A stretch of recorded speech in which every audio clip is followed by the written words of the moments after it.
தானியேல் புஸ்தகம் 6ஆம் அதிகாரம் 10வது வசனம். அநேக நேரம் நம்ம தியானிச்சிருக்கிறோம். ஆனால் இன்றைக்கு ஆண்டவர் இந்த வார்த்தை குறித்து பேசும்படியாய் உணர்த்தினபடினால இந்த வார்த்தையை நாம் தியானிப்போம். கர்த்தர் நம்மை பலப்படுத்துவார். ஆமென்.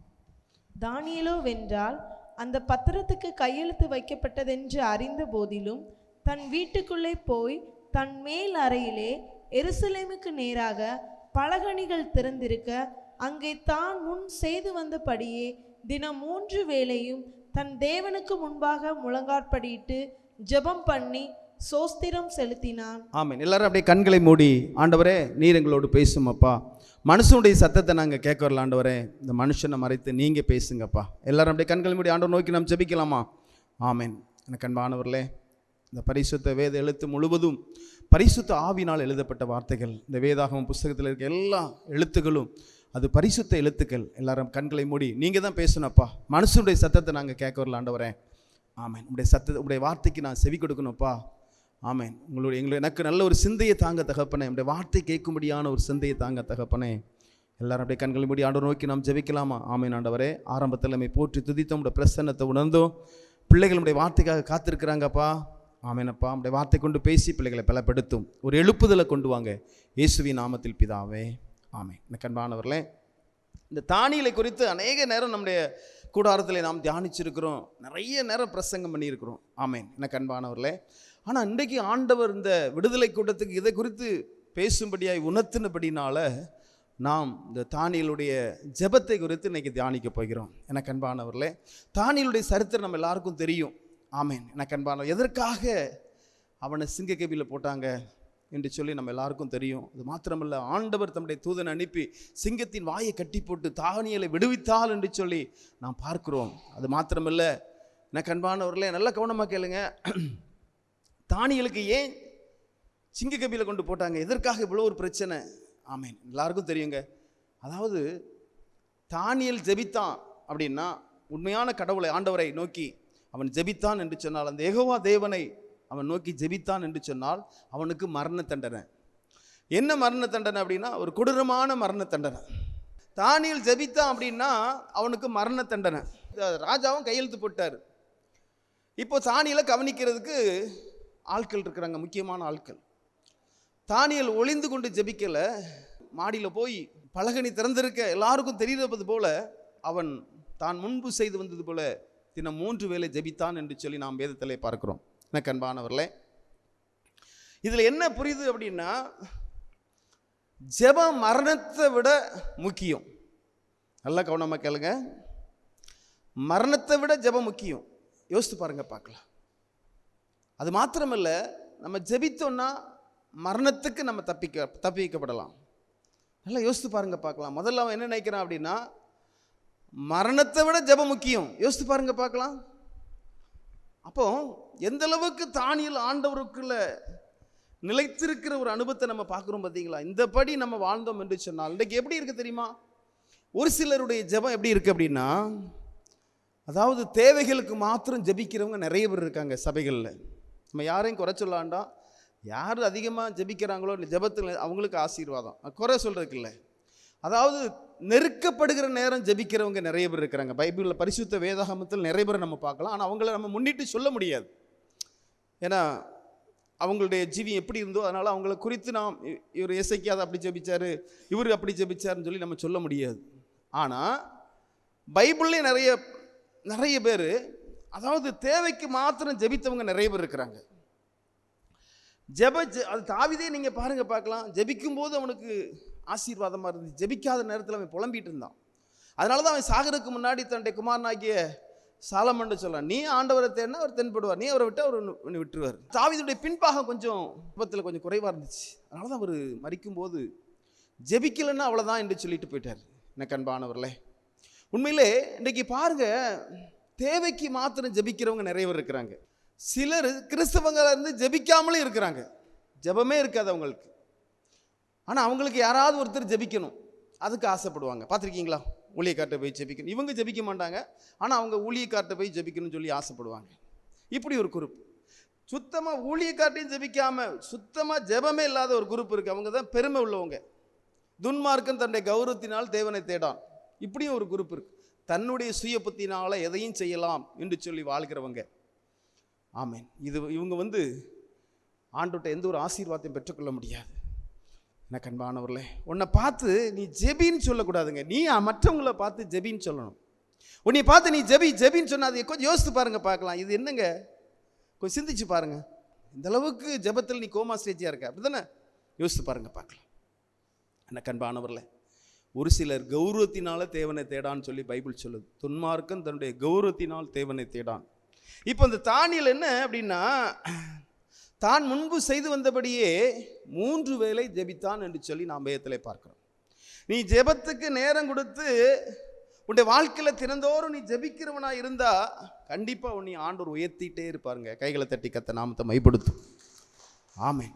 நல்ல கவனமா கேளுங்க அண்ணாச்சி, வீட்டு தலைவர்கள் கொஞ்சம் கவனமா கேளுங்க.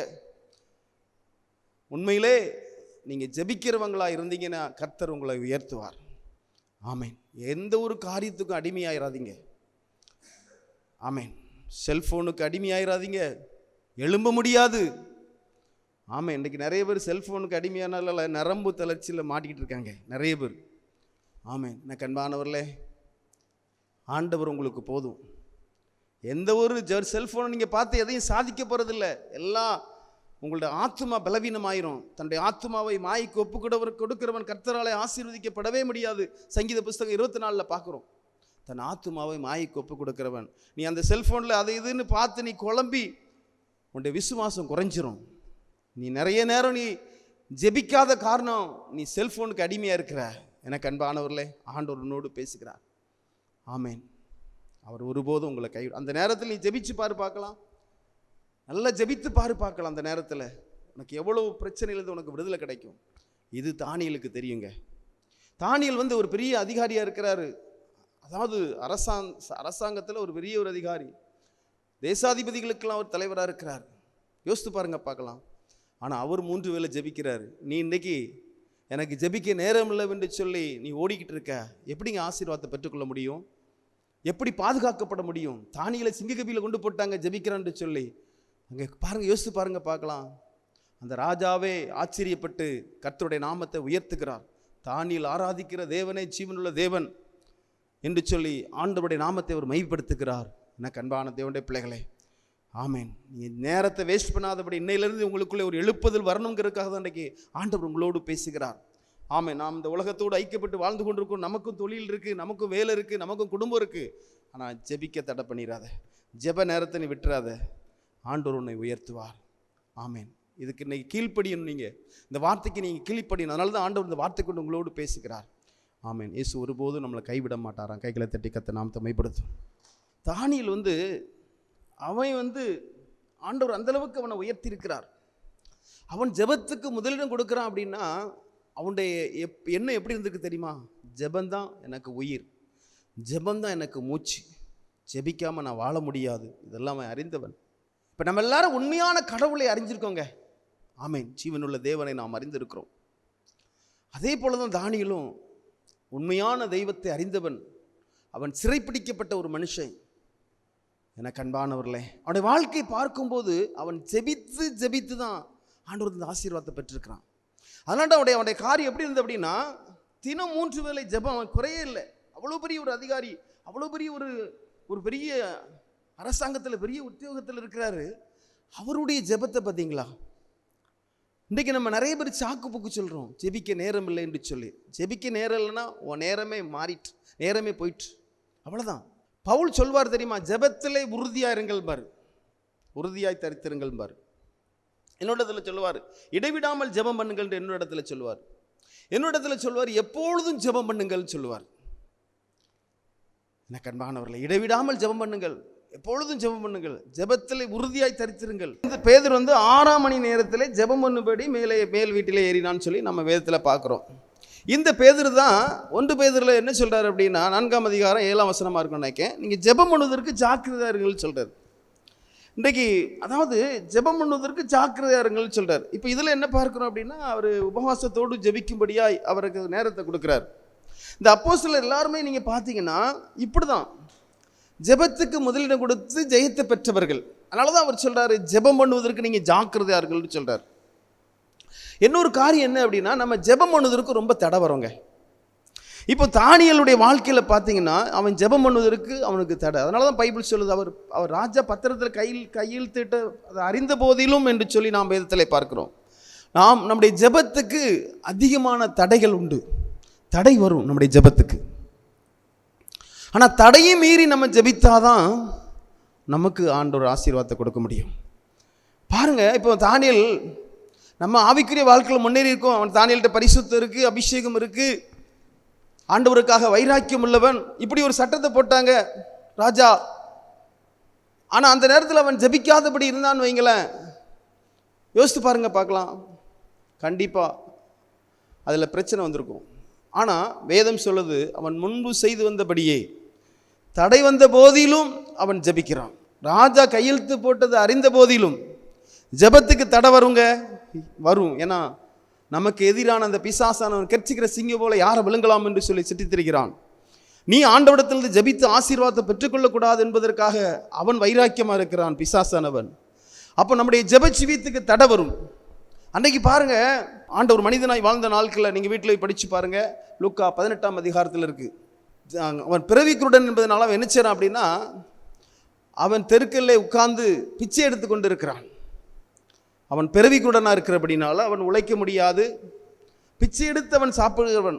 அவன் ஆண்டவரை குறித்து கேள்விப்பட்டு தாவீதின் குமாரனே எனக்கு இறங்கும் என்று சொல்லி கூப்பிடுறான். ஆண்டவர் குறித்து கேள்விப்படுகிறான். ஆண்டவர் மனிதனாய் வாழ்ந்த நாட்களில் அவர் போகும்போது ஜனங்கள் நடக்கிற சத்தத்தை கேட்டு, என்ன இவ்வளவு ஜனங்கள் சத்தம் கேட்கிற என்னது என்று கேட்கும்போது, படைத்த ஆண்டவர் அவர் மனிதனாய் பூமியிலே உலாவிக் கொண்டிருக்கிறார், அவர் அற்புதங்களை செய்கிறார் என்று அறிந்தபோது, அப்போ கண்டிப்பாக ஆண்டவர் இயேசப்பா நமக்கு அற்புதம் செய்வார் என்று சொல்லி தாவீது குமாரனே எனக்கு இறங்கும் என்று சொல்லி கூப்பிடுறான். அவனை அதட்டுறாங்க. அதட்ட உடனே நம்ம வேதம் சொல்லுது, இன்னும் அதிகமாய் கூப்பிட்டான் என்று சொல்லி ஆண்டவர் நின்று திரும்பி பார்த்தவனை, நான் உனக்கு என்னப்பா செய்யணும்னு சொல்லி அற்புதம் செய்கிறார். எனக்கு அன்பானவர்களே பாருங்க, அப்போ ஜெபம் எவ்வளோ முக்கியம் பார்த்தீங்களா? யோசித்து பாருங்க பார்க்கலாம். ஆனால் தானியேலுடைய ஜெபம் எப்படி இருந்து தெரியுமா? மரணத்தை விட ஜெபம் தான் முக்கியம். மரணத்திலிருந்து ஆண்டவர் கண்டிப்பாக நமக்கு விடுதலை கொடுப்பார், அது ஒரு பக்கம். ஆனால் இவன் ஜெபித்தா மரண தண்டனை. அந்த மரணத்தை விட அவன் எதிர்பார்க்காதபடி, அதை விட அவன் பார்க்காதபடி ஜெபந்தான் எனக்கு முக்கியங்கிறான். யோசித்து பாருங்க பார்க்கலாம். எனக்கு அன்பானவர்களே, அப்போ ஜெபம் ஒரு மனுஷனுக்கு எவ்வளோ மூச்சாக இருக்குது பார்த்தீங்களா? இன்றைக்கி நிறைய பேர் செல்லவங்க என்ன செய்வாங்க தெரியுமா? தேவைப்படுற நேரத்தில் ஜெபித்து ஜெயத்தை பெற்று சாட்சி சொல்லுவாங்க.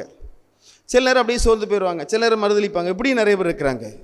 ஆனால் அவனுடைய ஜீவியமே ஜெபமாக இருந்துச்சுன்னு வையேன், கண்டிப்பாக உன் மூலமாக ஆண்டோடைய நாமம் மைப்படும், உன்னை யாரும் அசைக்க முடியாது. இது யாரெல்லாம் நம்புறீங்க? பிசாசு நம்மளை தொடவே முடியாது. ஆமேன். நாம் ஜெபிக்கும்போது பிசாசு நடுங்குவான், அவன்கிட்ட வரமாட்டான். எனக்கு அன்பான தேவனுடைய பிள்ளைகளே, இதை நாம் சரியாக நாம் புரிந்து கொள்ள வேண்டும்.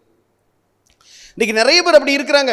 தேவைக்கு மட்டும் ஜெபிக்கிறவங்க, தேவைக்கு மட்டும் ஊழியக்காரில் போய் பார்க்குறவங்க, சிலவங்க ஜெபிக்காமலும் இருக்கிறாங்க. ஆனால் தானியேலை போல நாம், அதாவது ஜெபத்தில் நிலைத்திருந்து ஜெபிக்கிற ஒரு அனுபவத்தில் இருந்தோம் அப்படின்னா கண்டிப்பாக கர்த்தர் நம்மளை உயர்த்துவார், நம்ம பாதுகாக்கப்பட முடியும். பிரச்சனைகள் இன்றைக்கி எங்கே போனாலும் பிரச்சனை, வெளியே போனாலும் பிரச்சனை, வீட்டில் இருந்தாலும் பிரச்சனை. ஆனால் ஜெபித்தோம் என்று சொன்னால் நாம் பாதுகாக்கப்படுவோம். இது யாரெல்லாம் நம்புறீங்க? அவங்க மாத்திரம் கையை தூக்குங்க பார்க்கலாம். நாம் ஜெபித்தோம் என்று சொன்னால் நம்முடைய குடும்பம் பாதுகாக்கப்படும். நாம் ஜெபித்தோம் என்று சொன்னால் நாம் பாதுகாக்கப்படுவோம். நாம் ஜெபிக்கிறோம் என்று சொன்னால் நம்முடைய குடும்பத்தை கர்த்தர் பாதுகாப்பார். உங்களுடைய கையின் பிரயாசத்தை கர்த்தர் ஆசீர்வதிப்பார். உங்கள் தேவைகளை கர்த்தர் சந்திப்பார். எனக்கு அன்பா சொல்லிக்கிட்டே போகலாம். அதனால தான் சங்கீதக்காரன், கர்த்தரை தேவர்களுக்கோ ஒரு நன்மையும் குறைவுபடாது. எனக்கு அன்பானவர்களே, இந்த கிருபை நாட்களில் யாருங்க ஜெபத்தில் நிலைத்திருக்க முடியும்? இதை நம்ம கண்டிப்பாக பார்க்கணும். தேவைக்கு மட்டும் ஜெபிக்கிறது இல்லை, நம்முடைய ஜீவியமே ஜெபமாறும். அன்றைக்கு அப்போஸ்தலர் போல நம்ம வாழணும். பைபிள் ஒரு மனுஷனை உண்டுங்க, அப்போஸ்தலர் நாட்களில் ஒரு மனுஷன் கொர்நேலியுன்னு சொல்லி ஒரு மனுஷன் இருந்தான். நல்லா கவனமாக கேளுங்க. ஆனால் அவன் அபிஷேகம் பெறலைங்க. அபிஷேகம் பெறுவதற்கு முன்பதாக அவனுடைய காரியத்தை நீங்கள் பார்த்தீங்கன்னா, எடுங்க பார்க்கலாம். அந்த அப்போஸ்தலர் 10ஆம் அதிகாரத்தில் படிமா 2வது வசனத்தை படி பார்க்கலாம். 2வது 4வது வசனத்தை, 2வது 4வது வசனத்தை படி. அவன் தேவ பக்தி உள்ளவனும் தன் வீட்டார் அனைவரோடும். நல்லா கவனமாக கேளுங்க. அபிஷேகம் பெறாம தேவ பக்தி உள்ளவங்க ஜெபிக்கிறவங்க இருக்கிறாங்க. அதனால நம்ம அசட்டை பண்ணக்கூடாது. முதல்ல அவனுக்கு எப்படி போட்டிருக்கு? தேவ பக்தியுள்ளவனும் தன் வீட்டார் அனைவரோடும் தேவனுக்கு பயந்தவனுமாய் இருந்து ஜனங்களுக்கு மிகுந்த தர்மங்களை செய்து எப்பொழுதும் தேவனை நோக்கி ஜெபம் பண்ணி கொண்டிருந்தான்.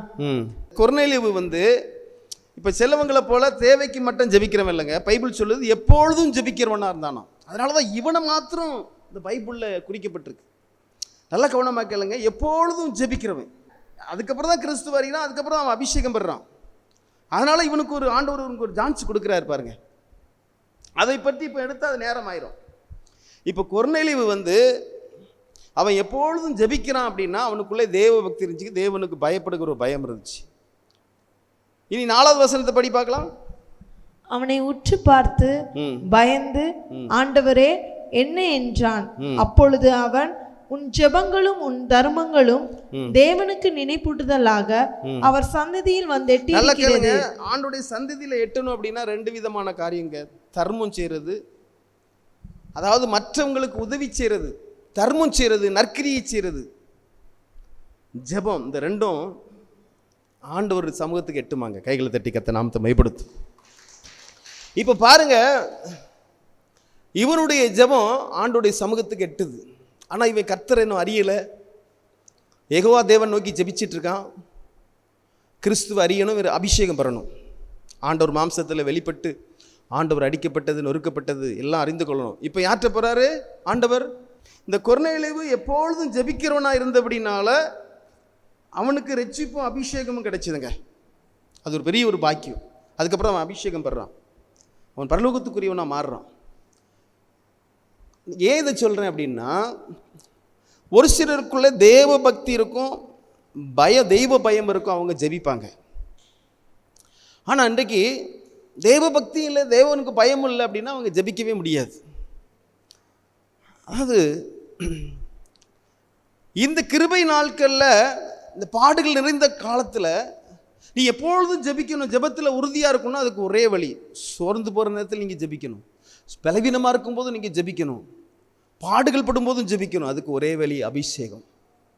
அன்னைக்கு தானியேலுக்குள்ளே எப்படி விசேஷித்த ஒரு ஆவி இருந்துச்சோ அதே போல் நீ மனம் திரும்பி பாவத்திலிருந்து விடுதலையாக்கப்பட்டு நீ அபிஷேகம் பெற்றா அப்படின்னா, ரோமர் 8ஆம் அதிகாரம் 26ஆம் வசனம் படி நம்ம சோர்ந்து போகிற நேரத்துலையும் நம்ம ஜெபிக்கிறவங்களா இருப்போம். ஏன்னா நமக்குள்ளே இருக்கிற ஆவியானவர் அதை நினைப்பூட்டி ஜெபிக்கிறவங்களா, எப்பொழுதும் ஜெபிக்கிறவங்களா அவர் நம்மை நடத்துவார். ஐயோ இன்னும் ஜெபிக்கலையே, ஐயோ இன்னும் ஜெபிக்கலையே, ஏதோ இழந்து போனது போல இருக்கும். இப்படி இந்த அபிஷேகம் பெற்றவங்களுக்கு யாரும் ஜெபிங்கன்னு சொல்லி கொடுக்காண்டாங்க. அப்படி வேற உங்களுக்கு சொல்லி கொடுக்காங்களா? இல்லை. யார் சொல்லி கொடுக்கா? நமக்குள்ளே இருக்கிற ஆவியானவர். அவர் உணர்த்துவார். ஐயோ இன்னும் ஜெபிக்கலையே, இன்னும் ஜெபிக்கலையே, இன்னும் ஜெபிக்கலையே. ஆமீன். எனக்கு அன்பானவர்களே, சிலவங்க பாருங்கள், சொந்தக்காரங்களை கண்டா போதும், அக்கா தங்கச்சியை கண்டா போதும், அண்ணன் தம்பியை கண்டா போதும், இவங்களுக்கு ஜெபம் இருக்காது. பணத்தை கண்டா போதும், ஜெபம் இருக்காது. இவங்களை நான் சொல்லலை. சிலவங்க பலவீனப்பட்டா ஜெபிக்க மாட்டாங்க, சிலவங்க ரொம்ப சந்தோஷம் இருந்தால் ஜெபிக்க மாட்டாங்க. ஆனால் இந்த தானியேல் அப்படி இல்லைங்க. சந்தோஷம் இருந்தாலும் சரி, அவனுக்கு பதவி கொடுத்தாலும் சரி, அவனுக்கு பதவி உயர்வு வந்துக்கிட்டே இருக்குது. அங்கே போய் பெரிய ஆளாயிட்டார். அவர் ஒரு பெரிய நிதியமைச்சர் போல் ஆயிட்டார். யோசித்து பாருங்க, பார்க்கலாம். இங்கே என்ன ஜெபம் குறைஞ்சுதா? கூடுது. புரியுதா நான் சொல்கிறது உங்களுக்கு? காரணம் அபிஷேகம்.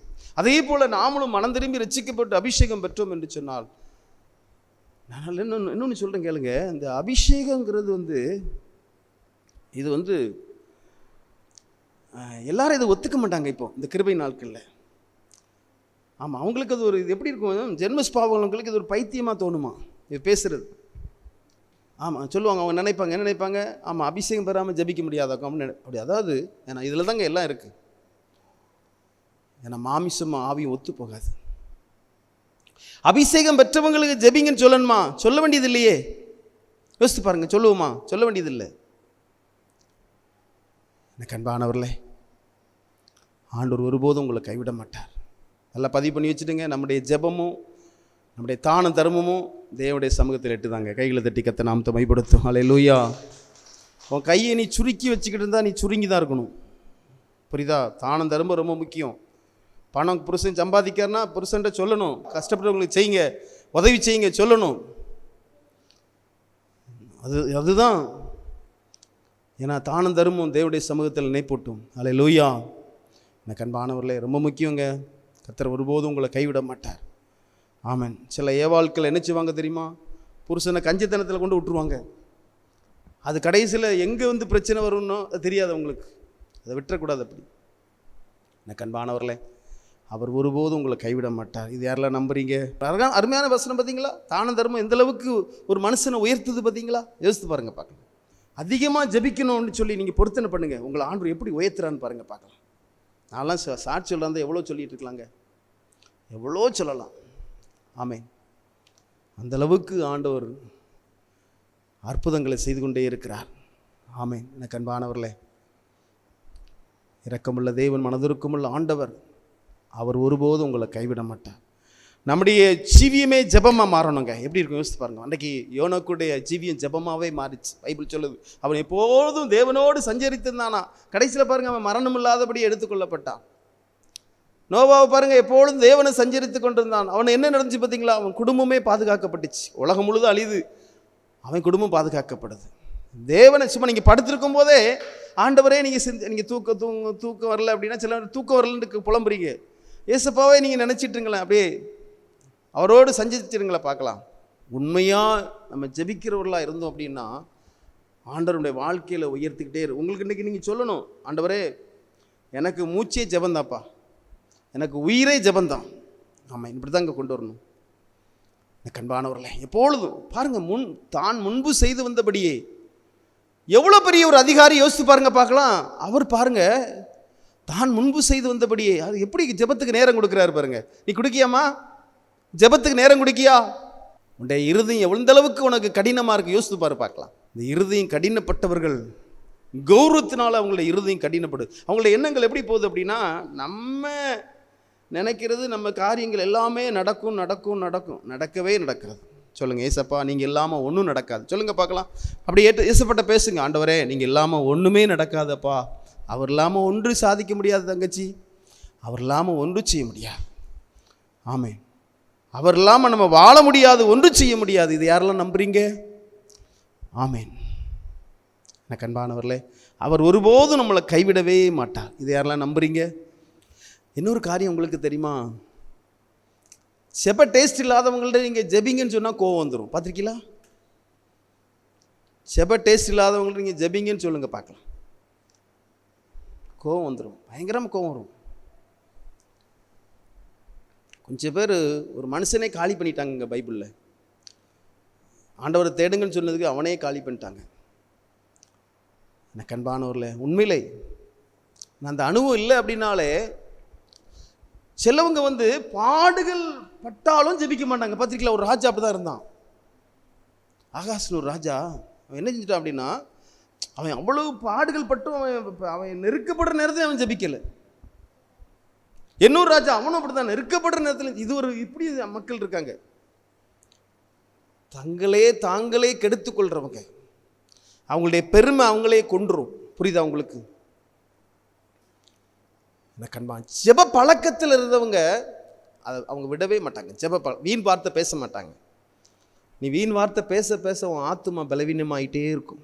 வளவளா வளவளா வளவளா வளவளா வளவளா அப்படியே பேச பேச நம்முடைய ஆத்துமா அப்படியே பலவீனமாயிட்டு இருக்கும். அப்படியே பலவீனமாயிரும். உன் பக்தி குறைஞ்சிரும். உனக்குள்ளே இருக்க தேவ பக்தி அப்படியே குறைஞ்சிரும். எனக்கு அன்பானவர்களை, பேசிக்கிட்டே போகலாங்க. இன்றைக்கி ஆண்டவர் என்ன பேசுகிறார் அப்படின்னா, உங்கள்கிட்ட எப்பொழுதும் ஜெபிக்கிறவங்களா இருக்கணும். தானியலை போல ஜெபத்தில் நீங்கள் நிலைத்திருக்கணும்.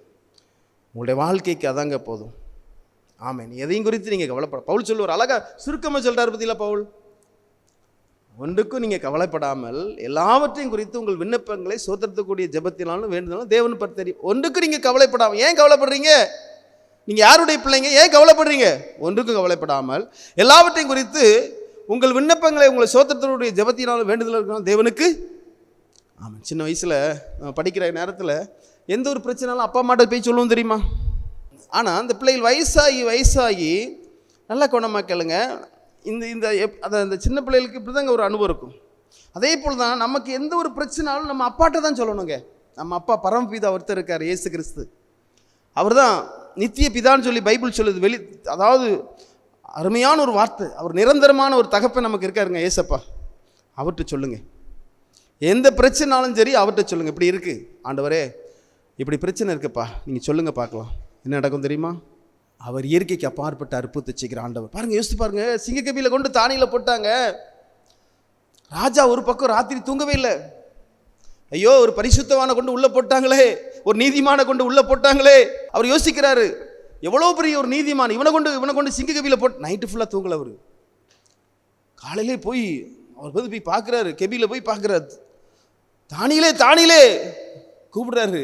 கூப்பிட்டாரு. என்ன சொல்கிறாருங்க? தானியிலே, ஜீவனுள்ள தேவனுடைய தாசனே, இடைவிடாமல் ஆராதிக்கிற உன் தேவன் உன்னை சிங்கங்களுக்கு தப்பி வைக்க வல்லவராக இருந்தாரா என்று தானியலுக்கு கேட்டான். தானியலுக்கு கேட்டான். பாருங்கள், யோசித்து பாருங்கள் பார்க்கலாம் என்னென்னங்க நடந்துச்சு.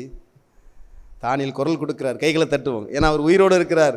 அவர் மரித்திருந்தால் குரல் கொடுக்க முடியுமா? அவர் உயிரோடு இருக்க என்ன சொல்றாரு பாருங்க. அப்பொழுது தானியல், ராஜாவே நீ 2 வாழ்க. ஒரு பாருங்க, ஒரு ராஜா, அவர் சொந்தமாக பந்தங்கள் ஒன்றும் கிடையாதுங்க. இவன் ஒரு நீதிமான்கிறது தான். இவன் ஒரு தேசத்துக்காரன், தானியல் ஒரு தேசத்துக்காரன். இரவு முழுதும் அவர் தூங்கலை. சிங்கங்கள் என்னை சேதப்படுத்தாதபடி தேவன் தம்முடைய தூதனை அனுப்பி அவைகளின் வாயை கட்டி போட்டாராம். சிங்கத்தின் வாயை ஆண்டவர் கட்டி போட்டாராம். கைகளை தட்டி கத்த நாமத்தை மைப்படுத்து. ஆம், யார் அனுப்பி? தூதன் அனுப்பி. ஆமேன். ஏன்னா சிங்கத்துக்கு வாயை கட்டினா அது தூதன் தான் முடியும், அது மனுஷனால முடியாது. புரியுதா உங்களுக்கு? அப்போ ஜெபம் எவரோ ஒரு பெரிய ஒரு வல்லமை கொண்டு வந்திருக்கு பாருங்க. கைகளை தட்டி கத்த நாமத்தை மைப்படுத்தும். இப்படி தாங்க வல்லமை கொண்டு வரும் ஜெபம். இப்படி தாங்க ஜெபம் வல்லமையை கொண்டு வரும். இது ஒரு வல்லமை. ஆமேன். மனுஷன் அனுப்புனா சிங்கம் சாப்பிட்ருவோங்க. தேவன் தம்முடைய தூதன் அனுப்பி சிங்கத்தின் வாயை கட்டி. இதுக்கு காரணம் என்னது? ஜெபம். சொல்லுங்க பார்க்கலாம். ஜெபம் தான் எனக்கு ஜீவன். ஜெபம் தான் என்னை பாதுகாக்கும். ஜெபம் தான் என்னை விடுவிக்கும். சொல்லுங்க. பிசாசு வெக்கப்பட்டு ஓடிடுவான். நான் இயேசுவை நோக்கி நான் ஜெபிப்பேன், எனக்கு விடுதலை தருவோம். இயேசுவை நோக்கி நான் ஜெபிப்பேன், இயேசு எனக்கு விடுவிப்பார். இயேசுவை நோக்கி நான் கூப்பிடுவேன், ஆமீன், அவர் எனக்கு செவி கொடுப்பார். இயேசுவை நோக்கி கூப்பிடுவேன், அவர் என்னை நோயை குணமாக்குவார். என்னுடைய பலவீனத்தை நீக்கி போடுவார். என்னுடைய பலவீனமான உறுப்புகளை பலனையே செய்வார். இயேசுவை நோக்கி நான் கூப்பிடுவேன், அவர் என்னை பரிசுத்த பாதையை வழிநடத்துவார். இயேசுவை நோக்கி நான் கூப்பிடுவேன், என் குடும்பத்தை அவர் ஆசீர்வதிப்பார், என் குடும்பத்தை பாதுகாத்துக் கொள்வார். ஜெபம் இல்லை என்று சொன்னால் வாழ்க்கை இல்லை. சொல்லுங்க பார்க்கலாம். ஜெபம் இல்லை என்று சொன்னால் வாழ்க்கை இல்லை. ஜெபம் இல்லை என்று சொன்னால் வாழ்க்கை இல்லை. ஆமீன். ஆண்டவர் உங்கள் மேலே அன்பு வச்சிருக்காரு. எனக்கு அன்பானவர்களே, இப்படி யாரும் உங்களுக்கு போதிக்க முடியாதுங்க. ஆண்டவர் உங்கள் மேலே அன்பு வச்சு போதிக்கிறார். இன்றைக்கி தேவ சமூகத்தில் நீ யாருக்கு மேலே அன்பு வச்சிருக்கியோ, நான் சொல்கிறேன் கேளுங்க, உண்மையான அன்பு நீ வச்சிருந்தா நீ அவங்களுக்காக ஜெபிப்பா. அல்லன்னா அது மாம்சிகம். உண்மை, அது உனக்கு வெட்கத்தை தான் கொண்டு வரும். எனக்கு அன்பானவர்களே, நிறைய பேர் சொல்லுவாங்க தெரியுமா, என் பிள்ளையை நான் எப்படி வளர்த்தேன். ஆமாம், நீ வெள்ளையை ஜெபத்தில் நீ வளர்த்துருந்தா கடைசி காலத்தில் உன் பிள்ளை நீ பார்த்துருக்கோம். நீ மாம்சிகத்திலே பிள்ளை நீ வளர்த்ததுனால இப்போ நீ வேதனைப்படுற. உண்மையான பாசம் உன் பிள்ளை மேலே, உன் குடும்பத்தின் மேலே இருந்தால் நீ ஜெபிச்சுக்கிட்டே இருப்பான் உன் பிள்ளைகளுக்கு. ஆமேன். இதை யாரெல்லாம் உணர்றீங்க அவங்க மாத்திரம் கையை தூக்குங்க பார்க்கலாம். அந்த அனுபவத்தில் இன்றைக்கி நிறைய பேர் இருப்பீங்க. உன் கணவர் மேலே உண்மையான பாசம் வச்சிருக்கியா தாயி? உண்மையிலே நீ உன் கணவருக்காக திறப்பெடுப்பார். கணவர் வெளியூரில் இருக்கிறாரு, கணவர் ஆண்டவரே நீங்கள் காத்துக்கொள்ளுங்கப்பான்னு சொல்லி நீ கணவருக்காக துடிப்பா. ஆமேன். உண்மையிலே மனைவிக்காக, மனைவி மேலே பாசம் வச்சிங்கன்னா அவங்க பாசம் எங்கே போகும் தெரியுமா? ஆவிக்கிறவனுக்கு அது ஜெபத்தில் போகும். இப்போ சொல்லுவாங்க, என் தம்பி பிள்ளைங்க, என் அண்ணன் பிள்ளைங்க, என் தங்கச்சி பிள்ளைங்க, எங்கள் அக்கா பிள்ளைம்பாங்க. உன் பாசத்தை நீ அங்கே காட்டு. எங்கே காட்டணும்? ஜெபத்தில். நமக்குள்ளே இருக்கிற இயேசு பெரியவர். அவர் ஒருபோதும் நம்மளை கைவிட மாட்டார். ஆமாம். இன்றைக்கு சொல்லுங்கள், ஆண்டோடைய பாத்தில், ஏசப்பா நான் ஜெபித்து நான் ஜெயத்தை பெற்றுக்கொள்வேன். ஆண்டவரே நான் ஜெபித்து நான் ஜெயத்தை பெற்றுக்கொள்வேன் அப்பா. ஆமேன். இங்கே இருக்கிற நம்ம எல்லாருக்கும் ஆண்டவர் நல்ல ஜெபிக்கக்கூடிய பலனை கொடுத்துருக்கார். நம்ம யாருமே கோமா ஸ்டேஜில் இல்லை. ஆமேன். அந்தளவுக்கு பலவீனமாக இல்லைங்க. இன்றைக்கி ஆண்டோடைய சமூகத்தில் ஒப்பு கொடுங்க. ஆண்டவரே, என்னுடைய வாழ்க்கை முழுவதும் நான் ஜெபித்து, ஜெப நேரத்தை நான் எங்கே போனாலும் சரி, எங்கே பிரயாணத்தில் இருந்தாலும் சரி, நான் ஜெபிச்சுக்கிட்டே இருப்பேன். ஆண்டவரே, எல்லாரும் எழுந்து நிற்கலாமா தேவ சமூகத்தில்? உடைய வார்த்தை கொண்டு பேசுறீங்க தகப்பனே. உடைய வார்த்தை வசன கிரீச்சிட்டும் ஆண்டவரே. தானியேலை போல தினம் முன்பு 3 வேளை அவன் ஜெபித்தது போல நாங்களும் ஆண்டவரே இடைவிடாமல் ஜெபித்து ஜெபத்திலே உறுதியாக இருந்து உம்முடைய ஆசீர்வாதத்தை நாங்கள் பெற்றுக்கொள்ளணும்ப்பா. எங்கள் எல்லாரும் ஜெப வீரங்களால் மாற்றும் தகப்பனே. உம்முடைய நாமம் மைப்படும்படியாக எங்கள் குடும்பம் ஆசீர்வதிக்கப்படும்படியாக நீர் எங்களை அப்படியே நடத்தும். இயேசு கிறிஸ்துவின் நாமத்தில் பிதாவே. என் ஆத்துமாவே கர்த்தரை சோஸ்தரி, என் முழுவலுமே பிரஸ்த நாமத்தை சோஸ்தரி. என் ஆத்துமாவே கர்த்தரையே சோஸ்தரி, அவர் செய்த சகல பாரலை மறவாதே. ஆமென். அல்லேலூயா, அல்லேலூயா, ஆமென். கர்த்தர் உங்களை ஆசீர்வதிப்பார்.